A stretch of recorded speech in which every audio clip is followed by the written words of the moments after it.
तो चलिए डिस्कशन आज हम लोग देखने वाले हिंदी का महत्वपूर्ण प्रश्न जो कि फाइनल बोर्ड एग्जाम है। फाइनल बोर्ड एग्जाम में सीधे प्रश्न आप लोग को आने वाला है जो आप लोग को 20 फरवरी को, ठीक है, 20 फरवरी को यही सब सारा प्रश्न आप लोग को पूछा जाएगा। तो अभी से ही आप लोग ये सब प्रश्न को तैयारी कर लेंगे, ठीक है, क्योंकि सारा प्रश्न जो रहेगा वो यानी बोर्ड एग्जाम से मिलता जुलता प्रश्न आप लोग को रहने वाला एडिशन, ठीक है। तो जितना भी प्रश्न आप लोग को बताया जा रहा है सभी प्रश्न को ध्यानपूर्वक पढ़ेंगे क्योंकि फाइनल बोर्ड एग्जाम में इसी तरह का सारा प्रश्न आप लोग को पूछा जाएगा। तो चलिए क्वेश्चन किस तरह का रहने वाला हम लोग देखते हैं, सारा क्वेश्चन को याद करते हुए चलेंगे, ठीक है। देखिएगा फर्स्ट क्वेश्चन आपसे पूछा जा रहा है अज्ञेय का जन्म हुआ था कौन से ईस्वी में हुआ था, बताइएगा अज्ञेय का जन्म हुआ था कौन से ईस्वी में हुआ था। बहुत ही लाजवाब प्रश्न है, बताइएगा सभी प्रश्न बताएंगे क्या हो जाएगा इसका राइट आंसर। बताइएगा अज्ञेय का जो जन्म हुआ था ना 1911 ईस्वी में, कब हुआ था बाबू 1911 ईस्वी। सभी प्रश्न को याद करते चलेंगे, ठीक है, क्योंकि फाइनल बोर्ड एग्जाम बहुत ही नजदीक आ चुका है। आप लोग ये सब प्रश्न को 100% आप लोग याद कर लेंगे, ठीक है, क्योंकि फाइनल बोर्ड एग्जाम में सारा जितना भी प्रश्न आप लोग को पूछा जाता है previous year model paper question bank से सारा क्वेश्चन रहता है, ठीक है, सारा उसी से मिलता जुलता क्वेश्चन रहने वाला है। तो आप लोग जितना भी बताया जा रहा है सभी प्रश्न को आप लोग ध्यानपूर्वक देखेंगे। ज़्यादा लॉन्ग हम वीडियो नहीं बनाते, आप लोग को 20 से 25 मिनट का वीडियो रहता है, उतना में आप लोग देख कर अगर जाते हो ना तो 100% मेरा वादा है डियर स्टूडेंट कि आप लोग अच्छा स्कोर करके आओगे, ठीक है। तो जितना भी बताया जा रहा है सभी प्रश्न को आप लोग ध्यानपूर्वक याद करते चलेंगे और जो भी आप लोग को आंसर पता होगा आप लोग आंसर देते चलेंगे, ठीक है। चलिए सेकंड क्वेश्चन पूछा जा रहा है दिनकर की किस कृति के लिए यानी ज्ञानपीठ पुरस्कार मिला, बताइएगा दिनकर जो थे किस कृति के लिए उनके मतलब कि दिनकर के लिए कौन से यानी कि किस कृति के लिए जो है ज्ञानपीठ का जो है पुस्तक मिला, बताइएगा किसके लिए ज्ञान पुस्तक का मिला एडिशन पुस्तक मिला, बताइए ज्ञानपीठ का जो पुस्तक मिला किसके लिए मिला तो उर्वशी का पुरस्कार मिला, ठीक है। ज्ञानपीठ पुरस्कार जो मिला था उर्वशी का यानी ऑप्शन नंबर सी हो जाएगा, इसका बिल्कुल सही जवाब हो जाएगा। चलिए नेक्स्ट प्रश्न हम लोग देखने वाले हैं। नेक्स्ट प्रश्न आपसे पूछा जा रहा है बहुत ही लाजवाब प्रश्न है, बताइएगा सभी प्रश्न है जो VVI इंपॉर्टेंट क्वेश्चन जो सीधे आप लोग को बोर्ड एग्जाम है फाइनल बोर्ड एग्जाम है, ठीक है, फाइनल बोर्ड एग्जाम में आप लोग को पूछा जाएगा 2023 में, ठीक है। तो जितना भी प्रश्न बताया जा रहा है सभी को एक से लेकर लास्ट तक जरूर वीडियो में बने रहेंगे, ठीक है। चलिए नेक्स्ट प्रश्न आप लोग देखिए क्या कर रहा है नौबत खाने में इबादत जो है नौबत खाने का इबादत जो है वो साहित्य की कौन सी विद्या, बताइएगा कौन सी विद्या एडिशन। तो आप लोग को याद रखना कौन सा विद्या तो व्यक्ति चित्र विद्या, ठीक है, याद रखिएगा कि नौबत खाने जो है व्यक्ति चित्र विद्या यानी इसका सही जवाब हो जाएगा ऑप्शन नंबर सी हो जाएगा। चलिए नेक्स्ट प्रश्न हम लोग देखेंगे बाबू, सारा प्रश्न आप लोग को बताने वाला है इस वीडियो में। आप लोग को 50 VVI ऑब्जेक्टिव कवर करवाने वाले, ठीक है, कितना तो 50 VVI ऑब्जेक्टिव कवर कराने वाले। तो सारा प्रश्न को आप लोग ध्यानपूर्वक लास्ट तक जरूर बने रहेगा, ठीक है। आपसे बस इतना ही रिक्वेस्ट है कि आप लोग वीडियो में लास्ट तक जरूर बने रहेगा, ठीक है। चलिए नेक्स्ट प्रश्न देखिए। नेक्स्ट प्रश्न आपसे पूछा जा रहा है प्रेमघन अपना आदर्श किसे मानते थे, बताइएगा प्रेमघन जो है वो अपना आदर्श मानते थे, किसे मानते थे डिस्कशन। तो याद रखिएगा भारतेंदु हरिश्चंद्र को मानते थे यानी इसका राइट जो जवाब हो जाएगा ऑप्शन नंबर डी हो जाएगा। चलिए नेक्स्ट प्रश्न हम लोग देखने वाले। नेक्स्ट प्रश्न आपसे पूछा जा रहा है भारत माँ के श्रेष्ठ मुख की तुलना कवि के किससे यानी कि किससे की है, बताइएगा भारत माँ के श्रेष्ठ जो मुख की तुलना जो कवि ने है वो किससे की है एडिशन, बताइएगा बहुत ही शानदार प्रश्न था छाया युक्त चंद्र का, ठीक है, कौन सा किया था छाया युक्त चंद्र का, ऑप्शन नंबर इसका डी हो जाएगा। बिल्कुल लाजवाब प्रश्न है, सभी प्रश्न को आप लोग ध्यानपूर्वक देखेंगे। चलिए नेक्स्ट प्रश्न देखिएगा मिट्टी की अबोध मूर्ति कौन है, बताइएगा मिट्टी के जो अबोध मूर्ति है वो कौन एडिशन, बताइएगा ऑप्शन ए में दिएगा नेता जनता अधिकारी मंत्री, कौन सा हो जाएगा यानी 6 का जो सही राइट आंसर हो जाएगा क्या हो जाएगा जनता मूर्ति यानी कि मिट्टी के जो अबोध मूर्ति जो है वो कौन है जनता यानी इसका राइट जवाब हो जाएगा ऑप्शन नंबर बी हो जाएगा, ठीक है। चलिए नेक्स्ट प्रश्न देखेंगे। नेक्स्ट प्रश्न आपसे पूछा जा रहा है हिरोशिमा यानी कि हिरोशिमा जो कविता है वो किसका यानी कि चित्रण करती है, बताइएगा हिरोशिमा जो कविता है ये किसका चित्रण एडिशन। बहुत ही लाजवाब प्रश्न बताइएगा सभी लोग, तो किसका है तो आधुनिक सभ्यता का यानी कि दुर्दाता मानवीय विभीषिका का यानी इसका राइट जो जवाब हो जाएगा ऑप्शन नंबर डी हो जाएगा, ठीक है। जितना भी प्रश्न बताया जा रहा है सभी बहुत ही शानदार प्रश्न जो सीधे फाइनल बोर्ड एग्जाम में आप लोग को पूछा जाएगा। चलिए नेक्स्ट प्रश्न देखिएगा बिस्मिल्लाह खां के साथ किस मुस्लिम पर्व का नाम जुड़ा है, बताइएगा आप पूछा जा रहा है कि बिस्मिल्लाह खां जो है किस मुस्लिम पर्व से जुड़ा हुआ है। बहुत ही लाजवाब प्रश्न है, शानदार प्रश्न, बताइएगा तो मुहर्रम से जुड़ा किससे तो बिस्मिल्लाह खां के जो साथ मुस्लिम का जो पर्व होता है सबसे बड़ा यानी कि जुड़ा होता है वो मुहर्रम है यानी इसका सही जवाब हो जाएगा ऑप्शन नंबर डी हो जाएगा। चलिए नेक्स्ट प्रश्न हम लोग देखेंगे बाबू। नेक्स्ट प्रश्न आपसे पूछा जा रहा है महात्मा गांधी के जो अनुसार उनकी उदात्त व बढ़िया शिक्षा क्या है, बताइएगा महात्मा गांधी के जो अनुसार उदात्त व बढ़िया शिक्षा क्या है, बताइएगा डिस्कशन सभी लोग बताइएगा। बहुत ही लाजवाब प्रश्न है, टॉप ऑब्जेक्टिव क्वेश्चन है, top objective question, most important objective question, ठीक है, जिसको जो आप लोगों को सीधे फाइनल बोर्ड एग्जाम में पूछा जाएगा। बताइएगा 9 का जो सही उत्तर हो जाएगा क्या हो जाएगा, तो अहिंसक यानी कि अहिंसक प्रतिरोध हो जाएगा, यानी इसका राइट जो जवाब हो जाएगा ऑप्शन नंबर सी हो जाएगा बाबू, ठीक है। चलिए नेक्स्ट प्रश्न हम लोग देखने वाले। नेक्स्ट प्रश्न आपसे पूछा जा रहा है, बीना कब विष के समान हो जाता है, बताइएगा। वाणी जो है ना वो कब विष के समान हो जाता है। बहुत ही शानदार प्रश्न, देखिए बहुत बार ये प्रश्न आप लोगों को पूछा गया, ये सब प्रश्न को 100% याद करेंगे, ठीक है। वाणी जो है ना कब विष के जो समान नाम यानी कि समान हो जाता, यानी कि समान होता है विष के, या विष मतलब समझ ही रहे कि जहर के जब जहर का समान जब कब हो जाता है, तो राम नाम के बिना क्या होता है, वाणी जो है वो विष के समान हो जाती है, याद रखिएगा। नहीं, इसका सही जवाब हो जाएगा ऑप्शन नंबर हो जाएगा। चलिए नेक्स्ट प्रश्न हम लोग देखेंगे। 11 नंबर क्वेश्चन आपसे पूछा जा रहा है, बहुत ही शानदार प्रश्न, बताइएगा। रसखान के रचनाकाल के समय किसका राजकाल था, बताइएगा किसका जो है राजकाल था। रसखान के रचना काल के समय जो है किसका राज्यकाल था। बहुत ही शानदार प्रश्न है, VVI इंपॉर्टेंट क्वेश्चन, बताइएगा क्या हो जाएगा, था जहांगीर का था। किसका था, जहांगीर, याद रखिएगा, यानी इसका राइट जो जवाब हो जाएगा ऑप्शन नंबर सी हो जाएगा। बहुत ही शानदार प्रश्न है बाबू, सभी प्रश्न को आप लोग ध्यानपूर्वक याद करते चलेंगे। चलिए नेक्स्ट प्रश्न आपसे पूछा जा रहा है, कवि ने पराजय किसे कहा, यानी कि किसे कहा है, बताइएगा। कवि जो थे वो किसको जो बोले थे, प्रजन्य बोले थे, ठीक है। पराजय प्रजन्य, ठीक है, प्रजन्य किसको बोले थे। बहुत ही लाजवाब प्रश्न, बताइएगा। बहुत इस तरह यानी कि महत्वपूर्ण प्रश्न, ठीक है, बहुत ही महत्वपूर्ण प्रश्न एडिशन, सभी प्रश्न जो आपको फाइनल बोर्ड एग्जाम में पूछा जाएगा। ऑप्शन ए में दिएगा कृष्णा का, ऑप्शन बी में दिएगा सुजान का, ऑप्शन सी में देगा बादल का, ऑप्शन डी में देगा हवा का। तो किसका था, तो कवि जो प्रजन्य जो कहे थे ना वो बादल को कहे थे, यानी इसका राइट जो जवाब हो जाएगा क्या हो जाएगा बाबू, ऑप्शन नंबर सी हो जाएगा। चलिए नेक्स्ट प्रश्न हम लोग देखेंगे, साहित्य की परंपरा का पूर्ण ज्ञान किस व्यवस्था में संभव है, बताइएगा। साहित्य के परंपरा का पूर्ण जो ज्ञान है वो किस व्यवस्था का संभव है, बताइए किस व्यवस्था का संभव है। तो आप लोग को याद रखना समाजी अर्थव्यवस्था, यानी कि समाजी व्यवस्था का, ठीक है, याद रखिएगा। यानी इसका राइट जो जवाब हो जाएगा ऑप्शन नंबर सी हो जाएगा, ठीक है। चलिए नेक्स्ट प्रश्न हम लोग देखेंगे। नेक्स्ट प्रश्न आपसे पूछा जा रहा है, बहुत ही भयानक प्रश्न जो आप लोगों को सीधे फाइनल बोर्ड एग्जाम में पूछा जाएगा, तो आप लोग को तहलका मचाना, तो ये सब प्रश्न को याद करना पड़ेगा। बताइएगा पंडित बिरजू महाराज का जो जन्म हुआ था वो कब हुआ था, बताइएगा। पंडित बिरजू महाराज का, बहुत ही शानदार प्रश्न है। तो पंडित बिरजू महाराज का जो जन्म हुआ था कितना हुआ था, तो 4 फरवरी, कब हुआ था, 4 फरवरी 1938 में हुआ था, याद रखिएगा। कब हुआ था, 1938 में हुआ था, ठीक है। यानी इसका राइट जो जवाब हो जाएगा कहाँ पर आ रहा है, ऑप्शन नंबर ए में आ रहा है, ठीक है। यानी इसका जो सही उत्तर हो जाएगा ऑप्शन नंबर ए हो जाएगा। चलिए नेक्स्ट प्रश्न देखिएगा। ला दामोजेल द अवेन्यू किसकी कृति है, बताइएगा।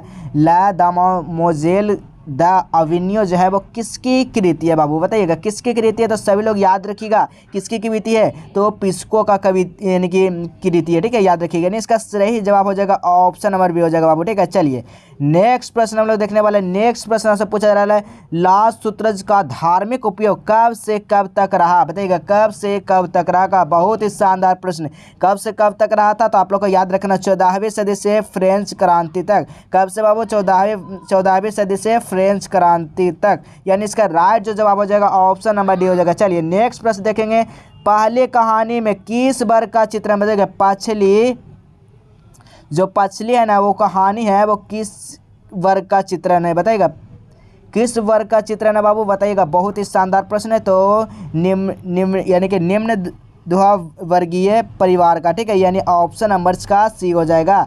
चलिए नेक्स्ट प्रश्न देखेगा बाबू। सारा प्रश्न जो है बहुत ही शानदार प्रश्न सीधे आप लोग को फाइनल बोर्ड में एग्जाम में पूछा जाएगा, तो वीडियो को बिल्कुल इग्नोर ना करेंगे और लास्ट तक जरूर बने रहेंगे, ठीक है, क्योंकि सारा प्रश्न जो है ना इसी तरह का फाइनल बोर्ड एग्जाम में पूछेगा। मेरे से लिख लीजिए 100% ड्यूरेशन, ठीक है, इसी तरह का सारा प्रश्न रहने वाला है। तो जितना भी वीडियो आप लोग को बताया जा रहा है सभी वीडियो को शुरू से लेकर अंत तक अगर देख लेते हैं ना, तो मेरे से लिख लीजिए ड्यूरेशन, मेरे से लिख लीजिए 100%। क्या आप लोग को 90+ से लाने से कोई नहीं रोक सकता, क्योंकि आप लोग का सब्जेक्टिव क्वेश्चन भी सब्जेक्टिव क्वेश्चन भी करवा रहे हैं, तो आप लोग सब्जेक्टिव क्वेश्चन को भी सॉल्व कीजिए, याद कीजिए, ठीक है, वो सबको, क्योंकि सारा प्रश्न जो रहेगा आप लोगों को फाइनल बोर्ड एग्जाम का व्यू से बहुत ही इंपॉर्टेंट आपके बीच लेकर आए हैं, ठीक है। चलिए नेक्स्ट क्वेश्चन है, बहादुर लेखक के घर से अचानक क्यों चला गया? बताइएगा, बहादुर जो लेखक थे ना, वो बहादुर के लेखक से जो घर से अचानक क्यों चला गया था? बहुत ही शानदार प्रश्न, बताइए क्यों चला गया था? तो स्वयं के प्रति लेखक तथा उसके घर वालों के व्यवहार में आए परिवर्तन के कारण वो है क्या? तो बहादुर लेखक के घर से अचानक वो चले गए, यानी इसका राइट जो जवाब हो जाएगा ऑप्शन नंबर सी हो जाएगा। नेक्स्ट प्रश्न देखिएगा, सहजात वृत्तियाँ किसे कहते हैं? बताइएगा, सहजात जो वृत्तियाँ वो किसे कहते हैं? तो यानी कि अनजान, ठीक है, अनजान स्मृतियों को कहा जाता है। याद रखिएगा, किसको कहा जाता है? अनजान स्मृतियों को, यानी इसका जो राइट जवाब हो जाएगा ऑप्शन नंबर बी हो जाएगा बाबू, ठीक है। चलिए नेक्स्ट प्रश्न हम लोग देखने वाले हैं, बहुत ही शानदार प्रश्न, बताइएगा सभी लोग। नागरी लिपि के आरंभिक लेख में हमें किससे यानी कि हमें कहाँ से मिलते हैं? बताइएगा, नागरी लिपि के जो आरंभिक लेख हमें हैं कहाँ से मिलते हैं बाबू? सभी लोग बताइएगा, यानी इसका राइट जो जवाब हो जाएगा दक्षिण भारत से मिलते हैं। कहाँ से मिलते हैं? तो दक्षिण भारत से मिलते हैं, यानी इसका राइट जवाब हो जाएगा ऑप्शन नंबर सी हो जाएगा। चलिए नेक्स्ट क्वेश्चन, बेतमा दान पत्र किस समय का था? देखिए वेरी इंपॉर्टेंट क्वेश्चन, यही सब सारा आप लोगों को फाइनल बोर्ड एग्जाम में आएगा, ठीक है। बताइएगा, बेतमा जो दान पत्र है वो किस समय का था? बताइएगा, बहुत ही इजी क्वेश्चन है, बहुत बार बता चुके हैं। तो कितना था? तो 1000, कितना था? तो 20 ईस्वी, याद रखिएगा, यानी इसका राइट जो जवाब हो जाएगा ऑप्शन नंबर ए हो जाएगा, ठीक है। चलिए नेक्स्ट प्रश्न देखेंगे बाबू, बहुत ही शानदार प्रश्न, आप लोग का भौकाल में जाना है, 90+ लाना है एडिशन, तो आप लोग ये सब प्रश्न को शुरू से लेकर अंत तक घोर कर पी जाना, ठीक है, क्योंकि फाइनल बोर्ड एग्जाम में इसी प्रकार का रहने वाला आप लोगों को मुश्किल से 1 मंथ, ठीक है, 1 मंथ आप लोगों को मुश्किल से एग्जाम में, तो अभी से सारा प्रश्न को आप लोग घोर कर पीते जाइएगा, क्योंकि सारा प्रश्न जो है इसी तरह का फाइनल बोर्ड एग्जाम में रहने वाला है, ठीक है। चलिए नेक्स्ट प्रश्न से पूछा जा रहा है, पंडित बिरजू महाराज लखनऊ यानी कि घराने किस पीढ़ी के कलाकार हैं? बताइएगा, पंडित बिरजू महाराज जो है लखनऊ घराने के जो है किस पीढ़ी का कलाकार है? बहुत ही लाजवाब प्रश्न है, तो किस पीढ़ी का है? तो शताब्दी पीढ़ी का, क्या है? 7वीं पीढ़ी का, शताब्दी नहीं 7वीं पीढ़ी, ठीक है, यानी इसका राइट जो जवाब हो जाएगा ऑप्शन नंबर बी हो जाएगा। चलिए नेक्स्ट प्रश्न देखेंगे, सीता के बेटों ने सीता को कितने रुपये माहवारी खर्च देने का निर्णय लिया था? बताइएगा, सीतों के बेटों ने सीतों को जो है कितने रुपये माहवारी खर्च देने का निर्णय लिया था? बहुत ही लाजवाब प्रश्न, आप लोग बुक में पढ़े होंगे, कितने? तो 50 रुपये का माहवारी, यानी मंथली, महीना जो है 50 रुपये देने की बात कहा था, ठीक, यानी इसका जो ऑप्शन नंबर हो जाएगा ऑप्शन नंबर ए हो जाएगा। चलिए नेक्स्ट प्रश्न देखेंगे, नेक्स्ट प्रश्न आपसे पूछा जा रहा है, उत्तर भारत के नागरी लिपि के किस यानी कि उत्तर भारत से नागरी लिपि के लेख कब से मिलने लगते हैं? बताइएगा, कब से मिलने लगते हैं बाबू? बताइएगा, बहुत ही इजी प्रश्न है, तो 8वीं सदी से। कब से? 8वीं सदी से, याद रखिएगा, कब से? 8वीं सदी से, यानी इसका जो राइट जो जवाब हो जाएगा ना ऑप्शन नंबर ए हो जाएगा, ठीक है। चलिए नेक्स्ट प्रश्न देखेंगे बाबू, सभी प्रश्न बहुत ही शानदार है, बहादुर को कितने रुपये चोरी का इनाम लगाया था? बताइएगा, बहादुर ने जो थे ना वो कितने रुपये चोरी का इनाम लगाया था? बहुत ही लाजवाब प्रश्न, बताइएगा 25 का जो राइट आंसर हो जाएगा क्या हो जाएगा? यानी 11 रुपये का लगाया था, यानी ऑप्शन नंबर ए बी हो जाएगा, ठीक है। चलिए नेक्स्ट प्रश्न देखेगा बाबू, नेक्स्ट प्रश्न आपसे पूछा जा रहा है, बुढ़ापा में कौन सा प्रत्यय है? बताइएगा, जो बुढ़ापा है ना बाबू वो कौन सा प्रत्यय है? बहुत ही इजी प्रश्न, सभी लोग बताइएगा, बुढ़ापा जो है वो कौन सा प्रत्यय है? बताइएगा, बुढ़ापा कौन सा है? तो बुढ़ापा प्रत्यय कहाँ लगता है पहले ही बताइएगा, प्रत्यय जो है कहाँ लगता है? तो शब्द के जो लास्ट में जो शब्द बनता है ना उसी को प्रत्यय बोलते हैं। उपसर्ग कहाँ बोलते हैं? उपसर्ग, ठीक है, उपसर्ग जो आगे का जो शब्द बना जाता है, ठीक है, अपा, ठीक है, जैसे कोई बोला अपमान, ठीक है, अपमान का जो उपसर्ग अगर पूछेगा तो क्या हो जाएगा? अपमान, अपमान, ठीक है, अपमान, ठीक है, क्या बन रहा है? अपमान, यानी अप हो जाएगा जो है उपसर्ग हो जाएगा। इसी तरह से जो प्रत्यय हो जाएगा पीछे का, यानी बुढ़ापा, क्या आ रहा? बुढ़ापा, पा क्या आ रहा? पा रहा, यानी ऑप्शन नंबर ए हो जाएगा ना, बिल्कुल राइट आंसर जवाब हो जाएगा। इसी तरह से आप लोग खुद से भी आप लोग करके लिख सकते हो, ठीक है। चलिए नेक्स्ट क्वेश्चन देखते हैं, नेक्स्ट क्वेश्चन एडिशन, निम्नलिखित शब्दों में कौन सा जो शब्द है वो शुद्ध है? बताइएगा, निम्नलिखित शब्दों में कौन सा शब्द है जो शुद्ध है? बाबू सभी लोग बताइएगा, कौन सा शब्द शुद्ध है?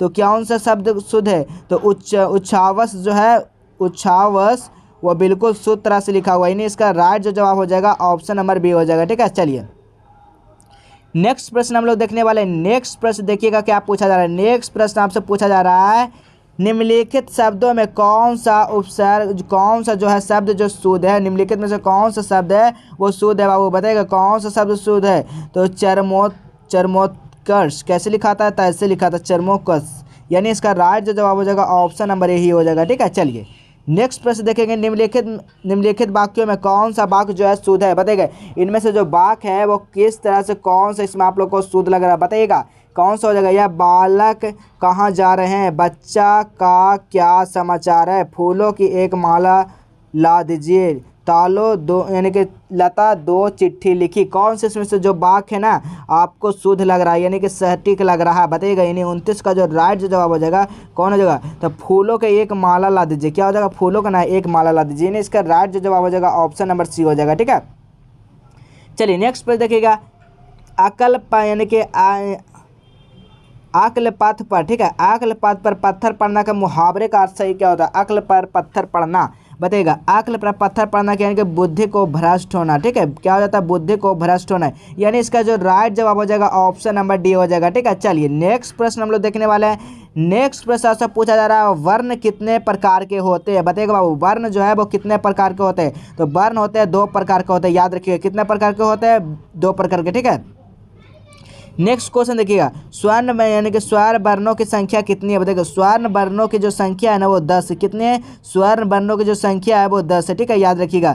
चलिए नेक्स्ट प्रश्न देखेंगे। नेक्स्ट प्रश्न है व्यंजन वर्ण कितने होते हैं, बताइएगा व्यंजन जो वर्ण है वो कितने होते हैं, यही सब सारा आप लोग को प्रश्न आने वाला, बताइएगा व्यंजन वर्ण कितने होते हैं, बताइएगा व्यंजन जो वर्ण होते हैं ना वो कितने होते हैं, तो 37 होते हैं। ठीक है, कितने होते हैं बाबू, याद रखिएगा 33 होते हैं, 33 हो जाएगा। ठीक है, यानी कि ऑप्शन नंबर सी हो जाएगा, यानी कि इसका राइट जवाब हो जाएगा। चलिए नेक्स्ट पर देखिएगा। का उच्चारण का स्थान क्या होता है, बताइएगा का वर्ण उच्चारण स्थान, बताइएगा का जो का आप बोलते हैं उच्चारण किस तरह से हो रहा है, बताइएगा का कहाँ से आप लोग को आवाज़ निकाल रहा है, रेडिएशन, बताइएगा का जो निकाल रहा है वो कंठ से निकल रहा है ना, क्या हो जाएगा ऑप्शन नंबर इसका डी हो जाएगा, बिल्कुल राइट जवाब हो जाएगा। चलिए नेक्स्ट प्रश्न देखेंगे। नेक्स्ट प्रश्न सा वर्ण का उच्चारण, सा देखिए सा कहाँ से आवाज़ निकल रहा है, आप लोग खुद ट्राई करके देखिए, तालु से निकल रहा है सा। ठीक है, याद रखिएगा, यानी इसका जो राइट जवाब हो जाएगा ऑप्शन नंबर ए हो जाएगा। देखिए उच्चारण भी आप लोग को 1 से 2 प्रश्न आप लोग को 100% याद कर लीजिए, 100% मेरे से लिख लीजिए डिवीजन कि आप लोग को आने वाला, लेकिन आप लोग एकदम ईजी तरह से आप लोग समझा दीजिए, खुद से बोलकर आप लोग समझ सकते हैं। ठीक है, चलिए नेक्स्ट प्रश्न है छ और सा वर्ण का उच्चारण से बताइएगा, छ और सा का जो वर्ण उच्चारण बनेगा वो कौन सा उच्चारण बनेगा, डिवीजन बहुत ही लाजवाब। आप लोग बता दें कि 60% जो रहता है वो यानी कि व्याकरण से रहता है। ठीक है, 40% जो रहता है बुक से रहता है। ठीक है, याद रखिएगा 40% जो रहता है वो बुक से रहता है। चलिए बताइएगा छ और सा वर्ण उच्चारण जो हो जाएगा वो क्या हो जाएगा बाबू, तो याद रखिएगा तालु हो जाएगा, ऑप्शन नंबर सी हो जाएगा। चलिए नेक्स्ट प्रश्न देखेंगे बाबू। माँ का उच्चारण स्थान बताइएगा, माँ का उच्चारण जो स्थान है वो नासिक हो जाएगा, यानी ऑप्शन नंबर इसका सी हो जाएगा, बिल्कुल सही उत्तर हो जाएगा। चलिए नेक्स्ट प्रश्न देखिएगा बाबू, बहुत ही शानदार प्रश्न। ना का उच्चारण स्थान बताइएगा, ना का जो उच्चारण जो स्थान हो जाएगा वो क्या हो जाएगा, तो नासिक हो जाएगा, याद रखिएगा क्या हो जाएगा, नासिक हो जाएगा। चलिए नेक्स्ट प्रश्न देखिएगा। ऊ का उच्चारण स्थान बताइएगा, ऊ का जो उच्चारण स्थान है वो क्या ओट है, ऊ देखिए कहाँ से मिल रहा है, ओट से मिल रहा है ना, वो बोलते होते देखिए, यानी इसका जो राइट जवाब हो जाएगा ऑप्शन नंबर बी हो जाएगा। चलिए नेक्स्ट प्रश्न देखिएगा बाबू। नेक्स्ट प्रश्न आपसे पूछा जा रहा है हिंदी में वर्णों की तुलना, यानी कि हिंदी में वर्णों की कुल जो संख्या है वो क्या बताएगा, हिंदी में कुल संख्या जो है वो कितने एडिशन, याद रखिएगा कितने बाबू, तो 44 से, कितने हैं 44 से, याद रखिएगा। ठीक है, यानी 44 होते हैं, हिंदी में वर्ण की कुल जो संख्या है वो 44 होते हैं, याद रखेंगे। चलिए नेक्स्ट प्रश्न। आ का उच्चारण स्थान बताइएगा, आ का उच्चारण स्थान क्या हो जाएगा, आ का उच्चारण जो होगा कंठ हो जाएगा, यानी ऑप्शन नंबर ए हो जाएगा। चलिए नेक्स्ट प्रश्न देखेंगे। नेक्स्ट प्रश्न बहुत ही लाजवाब है। ला का उच्चारण स्थान क्या होगा बताइएगा, ला का उच्चारण स्थान क्या होता है बताइएगा, ला का उच्चारण स्थान यानी ला जो बोला जा रहा है वो दांत यानी दांत से हो रहा है ला। ठीक है, ला ला ला, ठीक है दंत हो जाएगा, यानी ऑप्शन नंबर ए हो जाएगा। चलिए नेक्स्ट पे देखिएगा। ए और ए का उच्चारण स्थान बताइएगा, ए और ए का उच्चारण स्थान बताइएगा क्या हो जाएगा, रिएक्शन क्या हो जाएंगे, तो कंठ प्लस तालु, क्या हो जाएगा कंठ प्लस तालु, ए बोल रहे हैं ए, ठीक है, यानी इसका ऑप्शन नंबर ए हो जाएगा। ठीक है, चलिए नेक्स्ट प्रश्न देखेंगे। नेक्स्ट प्रश्न से पूछा जा रहा है डा का उच्चारण स्थान, डा का उच्चारण स्थान क्या होता है बताइएगा, डा का उच्चारण स्थान जो होता है वो क्या होता है वो याद रखिएगा, ड का अक्षरांश होता है जो नासिक होता है, यानी इसका राइट जो जवाब हो जाएगा ना ऑप्शन नंबर डी हो जाएगा। चलिए नेक्स्ट पर देखिएगा, रा का उच्चारण क्या होता है, बताइएगा रा का उच्चारण क्या होता है। रा का जो उच्चारण स्थान होता है ना वो यानी कि मृदा होता है, ठीक है, मृदा होता है, यानी ऑप्शन नंबर डी हो जाएगा, बिल्कुल राइट जवाब हो जाएगा। चलिए नेक्स्ट प्रश्न देखेगा बाबू, नेक्स्ट प्रश्न से पूछा जा रहा है सा का उच्चारण स्थान क्या होता है, बताइएगा सा का उच्चारण स्थान क्या हो जाएगा, सा का उच्चारण स्थान हो जाएगा मृदा हो जाएगा, ऑप्शन नंबर बी हो जाएगा, बिल्कुल राइट जवाब हो जाएगा। नेक्स्ट प्रश्न देखिएगा, ई और ई का वर्ण का उच्चारण स्थान बताइएगा, ई और ई का वर्ण उच्चारण जो हो जाएगा ना वो क्या हो जाएगा, तालु हो जाएगा, यानी ऑप्शन नंबर सी हो जाएगा, बिल्कुल राइट जवाब हो जाएगा। चलिए नेक्स्ट प्रश्न देखेंगे, नेक्स्ट प्रश्न सब पूछा जा रहा है, क्या पूछा जा रहा है, तो पा और बा का उच्चारण सब देगा, पा और बा का उच्चारण से क्या हो जाएगा, पा और बा का उच्चारण जो हो जाएगा ना वो दंत प्लस ओष्ठ हो जाएगा, यानी ऑप्शन नंबर हो जाएगा, बिल्कुल राइट जवाब हो जाएगा। चलिए नेक्स्ट पे देखिएगा, सूरदास शब्द में कौन से यानी कि संज्ञा बताइएगा, सूरदास में कौन सी संज्ञा याद रखिएगा, सूरदास में जो व्यक्ति यानी सूरदास जो है वो नाम है, ठीक है, सूरदास किसी का जो है नाम है, यानी कि सूरदास जो हो जाएगा ना यह नाम हो जाएगा, यानी ऑप्शन नंबर हो जाएगा, बिल्कुल राइट जवाब हो जाएगा, ठीक है। चलिए नेक्स्ट प्रश्न देखेंगे, नेक्स्ट प्रश्न आपसे पूछा जा रहा है स्थिर स्थित कौन सी संज्ञा बताइएगा, स्थिर जो है वो कौन सी संज्ञा बाबू बताइएगा, स्थिर जो होता है ना वो कौन सी संज्ञा, तो स्थिर एक भाववाचक संज्ञा, ठीक है, क्या है तो भाववाचक संज्ञा हो रहा है बाबू, यानी इसका सही जवाब हो जाएगा ऑप्शन नंबर बी हो जाएगा, बिल्कुल राइट जवाब हो जाएगा, ठीक है, क्या हो जाएगा यानी ऑप्शन नंबर बी हो जाएगा, ठीक है। तो बस आज के लिए इतना ही रहने देता है, बाकी हम फिर मिलेंगे नेक्स्ट वीडियो में, तब तक के लिए इतना ही, ठीक है, तब तक के लिए जय हिंद, वंदे मातरम।